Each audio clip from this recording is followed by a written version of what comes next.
Привет, мой тихий псих.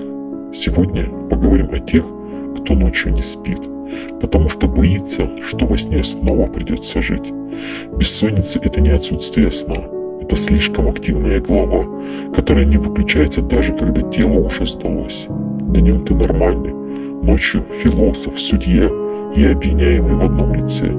Мысли маршируют строем, каждая громче предыдущей, и уверена, что именно она имеет право тебя не отпускать. Ты смотришь в потолок и споришь с пустотой. Она, кстати, выигрывает чаще. Сон как старый друг, с которым вы давно не виделись, и чем сильнее стараешься заснуть, тем дальше он уходит.